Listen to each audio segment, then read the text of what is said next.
The monarchy did not shake because of a public scandal. It shook because of a private legal file placed before King Charles behind closed doors. In one brutal confirmation, solicitors declared that Diana's will bypassed Harry completely, and Charles, overwhelmed by the weight of what it meant, refused to continue his duties. The decision was not loud. It was worse. It was silent. Before we go deeper into what this really means for the royal family, make sure to subscribe so you don't miss a single update. Charles knew the room had changed before anyone dared to speak again. The solicitor, a legal advisor responsible for confirming the meaning of official documents, kept one hand on the file as if he feared what was inside. Diana's will, a legal instruction setting out how her private wishes and possessions were to be handled after her death, had not left room for soft language. It had bypassed Harry completely. Not partially, not conditionally, completely. Charles read the summary twice, and each pass pulled strength from him. The royal briefing, usually a controlled meeting where aides prepare the monarch for duties, statements, and public obligations, had become something heavier. It was no longer a schedule. It was a family wound in legal paper. Harry was not in the room, yet Harry seemed to occupy every corner of it. Charles did not look at the aides when the senior solicitor explained that Diana's private instructions were more specific than anyone had expected. The king only stared at the page, and the silence around him grew so sharp that even the smallest movement felt dangerous. One aide whispered the phrase, "bypasses Harry completely," and Charles flinched as if the words had struck his face. Diana had been gone for years, but in that moment, Diana felt closer than the people breathing around the table. Her choice stood there, firm and unforgiving, and the monarch could not command it away. Charles set the paper down with a hand. No speech came first. No royal mask returned to his face. He simply told them he could not appear in public that day. The king, who had spent his life preparing for duty, refused it because duty had become impossible to separate from fatherhood. Harry's absence made the decision crueler because the son most affected had not yet heard the truth. William had not seen the file either, but his name already hovered over the next stage. Charles withdrew from the world, and the first crack opened. And while Charles withdrew from the world, the people closest to Diana's legacy were being pulled toward a confrontation none of them could avoid. This was never just about inheritance. It was about memory, loyalty, rejection, and the brutal question of who Diana trusted when the doors were closed. Charles felt the blow as a father. William felt it as the guardian of a legacy. Harry would feel it as exile written in legal language. And Camilla, watching from the edge, understood that the past had returned with teeth. Charles remained alone after the briefing, and the silence around him felt heavier than any crown. His hand rested on the closed file as though touch alone could weaken the words inside it. As though a father could still bargain with the past if he stayed still long enough. But the confirmation had already landed. Diana's will, a final legal expression of private trust and personal instruction, had not merely shifted property or memory. It had drawn a line through the family. Charles understood why it mattered. Every word connected Diana to Harry, Harry to William, and William to a future monarchy still haunted by wounds it had never fully healed. The king had spent decades learning how to survive public pressure, but this was different. This was private pain made official. William entered later without ceremony, and he knew at once that the aides had softened the truth. The prince did not need the file open to understand his father's face. Charles looked not defeated by politics, but cornered by grief. William stepped closer, careful with his words, because Diana's name carried a weight neither man could handle carelessly. To the future king, she was not only a memory the public loved, she was a duty. Her image, her pain, and her choices were now part of what he would one day inherit. That was why this mattered, beyond one legal finding. If Diana's final wishes were challenged, twisted, or hidden, the damage would not stay inside the family. It would strike the very story the monarchy had spent years trying to steady. Camilla learned only part of the confirmation. Yet even that was enough to change the air around her. She did not demand the full file. She did not need to. The queen consort understood that Diana's name still carried a force no title could erase, no ceremony could cover, and no passage of time could quiet completely. Charles watched Camilla absorb the little she had been told, and he saw in her stillness a truth he hated. The past had not faded. It had waited. Harry was not contacted immediately, and that delay became its own kind of betrayal. Charles told himself it was caution. William sensed it was fear. The longer Harry remained unaware, the more dangerous the silence became, because every unanswered hour made the truth feel less like a painful duty and more like an act of avoidance. The file had explained what happened, but it had not explained why Diana made such a devastating choice. To understand why the will struck like a verdict, the palace would have to return to one hidden moment that changed everything. Every royal crisis has a moment everyone later pretends was small. This one began years earlier, during a private Kensington conversation that no one in the palace wanted reopened. Diana had listened, watched, and decided. One exchange became the trigger. One broken promise became the point of no return. And now, decades later, that forgotten night had returned inside a solicitor's sealed confirmation. Diana understood betrayal before anyone named it. She had entered the Kensington meeting expecting advice, not pressure, and certainly not the quiet discovery that Harry's future interests were being discussed without her consent. Kensington Palace, one of the royal residences tied closely to private family life, had always carried both comfort and control, but that night, it became the place where trust began to collapse. The advisor spoke carefully, explaining that future arrangements might need flexibility, yet Diana heard the hidden meaning beneath the polished words. Her children were not pieces to be moved around a board. Harry was not a bargaining tool. William was not a shield. And Diana's private wishes were not a door others could open whenever power demanded it. Diana reached across the table and removed the pen from the advisor's hand. The gesture was quiet, but it landed like thunder. She told him no one would use her children against each other, not while she had breath, not after she was gone, and not under the disguise of royal stability. The advisor tried to speak again, but Diana had already crossed into a colder certainty. A will, in plain terms, is a legal document that carries a person's final instructions after death. And in that moment, she understood why ordinary wording would never be enough. She needed language that could not be softened by guilt, twisted by pressure, or reopened by future disputes. She wanted protection, even if protection looked cruel to those who came later. The advisor left shaken because he knew he had watched a decision harden in real time. Diana stayed behind, wounded but resolute, carrying the terrible knowledge that love could not always mean equal access. She believed her personal legacy could one day become a battlefield, and she refused to let Harry, William, or anyone around them turn memory into leverage. That Kensington incident became the hidden trigger behind the later restriction, the reason certain private provisions were narrowed, sealed, and placed beyond challenge. William would eventually learn that the wording was not accidental. Diana had not written from anger alone. She had written from fear, protection, and a mother's brutal instinct to stop a future war before it began. But when the prince heard that one forgotten conversation had shaped the legal outcome, grief did not stay grief. It sharpened into suspicion. The past had finally named its reason, and now the living had to face what Diana had decided before anyone else understood the cost. The confrontation did not begin with shouting. It began with William closing the door himself.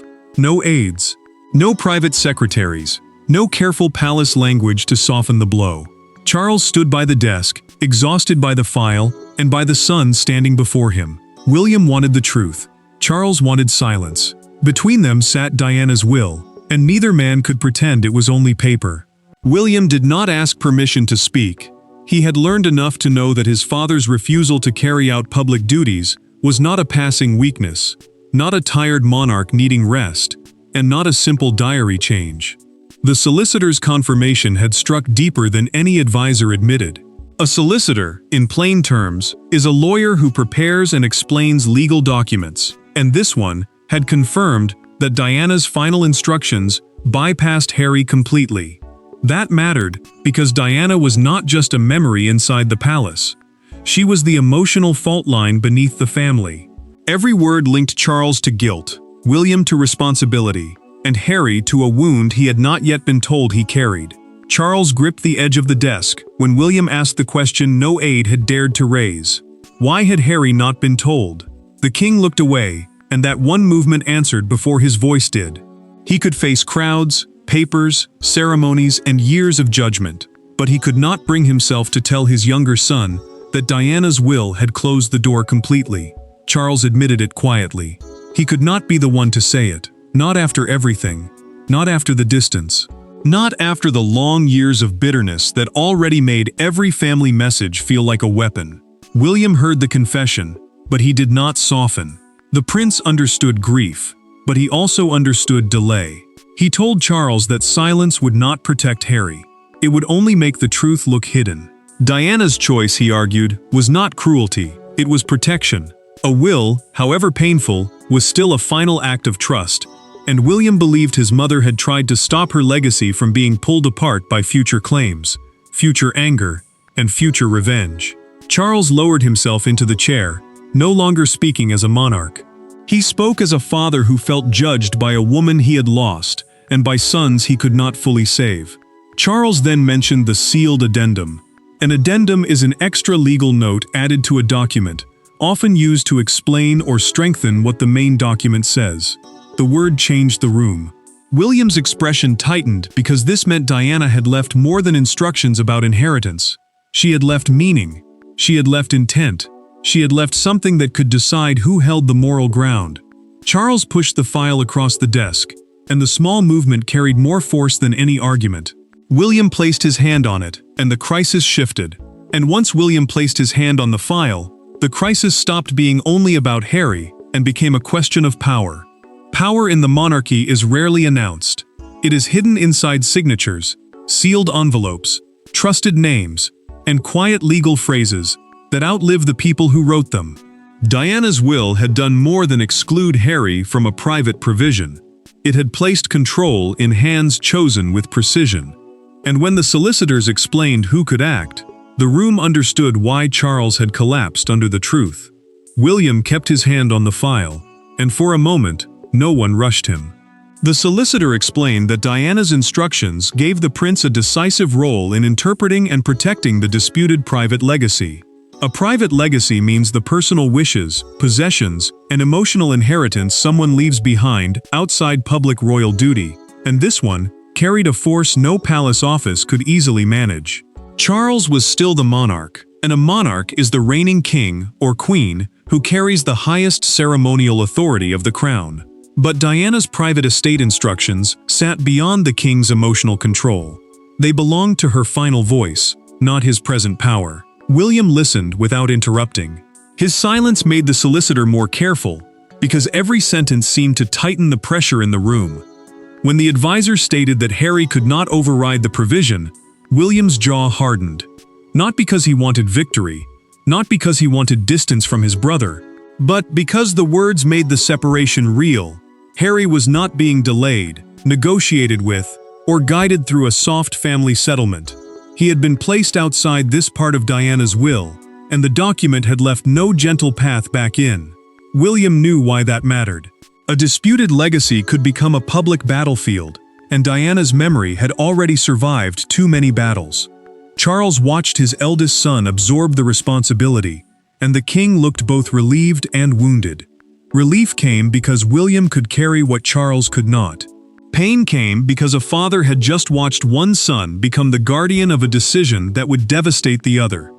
The solicitor then turned to the sealed addendum, the extra legal note attached to strengthen Diana's meaning, and read the phrase that changed everything: family restraint and absolute finality. Those words left no space for emotional bargaining.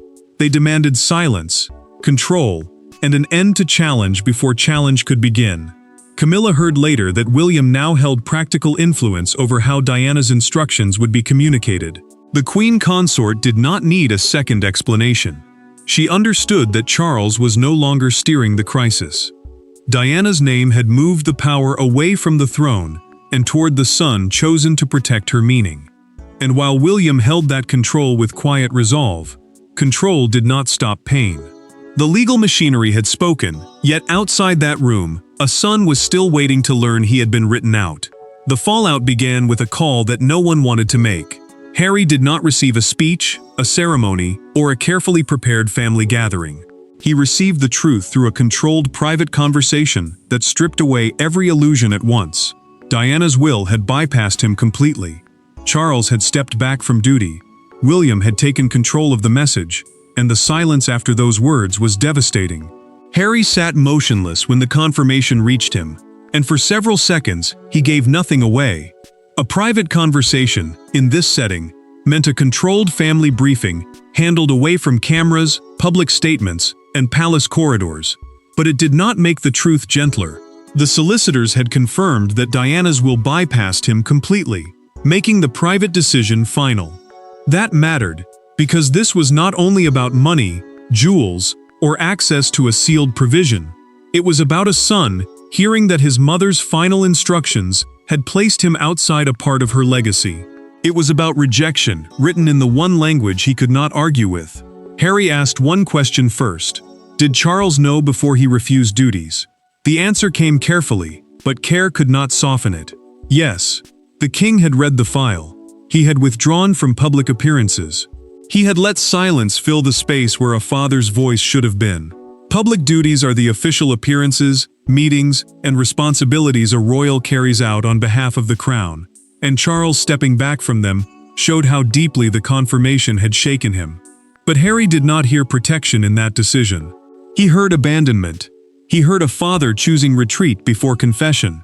Harry's disbelief turned colder when William's role surfaced.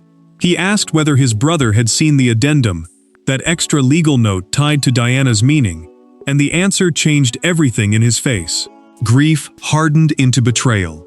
William had not only seen the file, the prince had become part of how the truth would be carried, shaped, and protected. Harry felt the room shrink around him, because this was no longer simply Diana's final decision. It was Diana's decision guarded by William, delayed by Charles, and delivered through a process that made him feel powerless. A palace aide quietly removed a prepared statement from the table. The words on it no longer matched the damage. The statement had been written for calm, but calm had already failed. Harry was not shouting, yet his silence was more dangerous than anger. He wanted to know why no one had spoken to him sooner, why his mother's will had been held behind doors, why his father had stepped away before facing him. William understood then that the crisis could not remain in legal hands. Harry needed to hear one thing directly, not from lawyers, not from aides, not from polished palace language, but from his brother. And with that decision, the palace machinery fell away, leaving two brothers facing the wound their mother's final words had reopened. No solicitor could soften what William had to say. No palace aide could translate Diana's final instructions into something painless. When the brothers finally spoke, the monarchy disappeared from the room. There were no titles between them, only memory. Harry wanted an explanation. William had one. But explanation is not the same as comfort, and Diana's choice had left them with both truth and fracture. William entered the conversation knowing there was no gentle doorway into the truth. Harry had already heard the legal result, but not the meaning behind it, and that difference mattered more than anyone inside the palace wanted to admit. An institutional buffer means the layers of aides, lawyers, and formal language usually placed between royal family members during a crisis. But this time those layers had failed. The prince understood that Harry did not need another carefully managed message. He needed a brother willing to stand in the pain with him, even if every word reopened the wound their mother had tried to close. Harry did not begin with anger. He began with disbelief, and disbelief can cut deeper, because it still hopes for another answer. He asked whether Diana had stopped trusting him. The question landed heavily between them. William paused before answering, and in that pause was every childhood memory, every public fracture, every private silence that had led them here. The future king did not say what Harry wanted to hear. He said what the addendum had made impossible to avoid. Diana's decision, as brutal as it felt, had been written as protection. Not punishment, protection from future battles. Protection from emotional claims. Protection from the possibility that her name would become a weapon between the sons she loved. Harry struggled to accept that meaning, because protection felt too much like rejection when it was written against him. William could see that, and it hurt him. He told his brother that Diana feared conflict around her legacy more than she feared being misunderstood. She had seen how grief could be used, how family pain could be turned into pressure, and how the monarchy could turn private wounds into public storms.